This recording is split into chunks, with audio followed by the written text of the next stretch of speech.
नमस्कार दोस्तों, क्या आप जानते हैं कि भारत अपनी सेना को कितना मजबूत और यहां पर आधुनिक बना रहा है। 2025 में हमारे रक्षा मंत्रालय ने कुछ बेहद महत्वपूर्ण कदम को उठाए हैं। तो चलिए जानते हैं कि वो पूरे खबर क्या है और विस्तार से इसको जानते हैं। मेरे दोस्तों, यह एक ऐतिहासिक खबर है।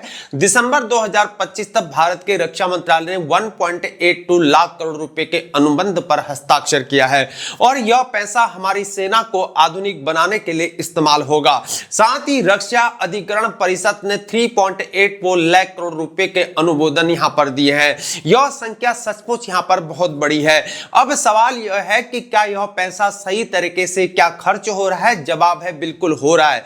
जी हां मेरे दोस्तों, दिसंबर के अंत तक रक्षा मंत्रालय ने अपने पूंजी अधिग्रहण बजट का 80% उपयोग कर लिया है, यानी 1.2 लाख करोड़ रुपए का खर्च हो चुका है। कुल पूंजी व्यय में तो 76% की प्रगति भी हुई है और यह दिखाता है कि गवर्नमेंट काफी यहां पर कुशलतापूर्वक परियोजनाओं को आगे की ओर बढ़ा रही है।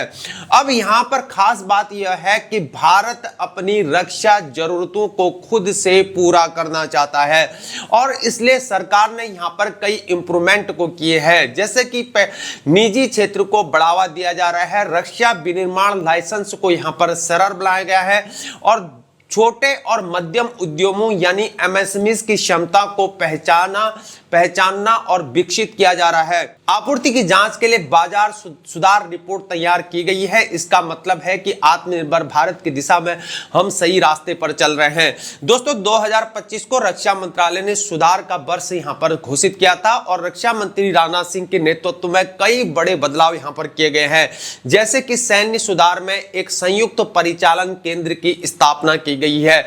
विजन 2047 को सेना के लिए यहां पर घोषित किया गया है। संयुक्त प्रशिक्षण कार्यक्रम तैयार किए गए हैं। वह सेना में महिलाओं को लड़ाई और नेतृत्व के पद में शामिल किया गया है।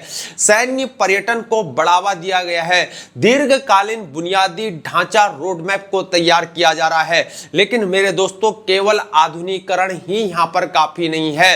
रक्षा मंत्रालय ने पूर्व सैनिकों की देखभाल पर भी ध्यान दिया है।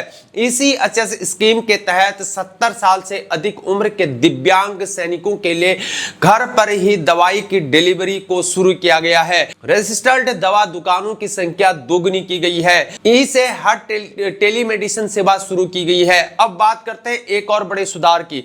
स्पर्श सिस्टम फॉर पेंशन एडमिनिस्ट्रेशन, यह भारत की सबसे बड़ी पेंशन प्रबंधन प्रणाली है। अभी तक 31.69 लाख रक्षा पेंशनधारी इसमें पंजीकृत हो चुके हैं।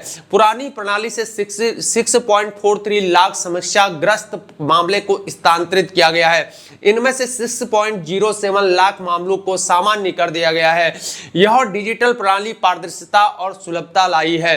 तो मेरे दोस्तों, भारत के रक्षा क्षेत्र में यह बदलाव केवल यहां पर संख्याएं नहीं है, यह हमारे राष्ट्र की मजबूती की कहानी है। आत्मनिर्भरता, आधुनिकीकरण, जवानों का कल्याण, ये सब मिलकर एक मजबूत आत्मविश्वासी भारत को बना रहे हैं।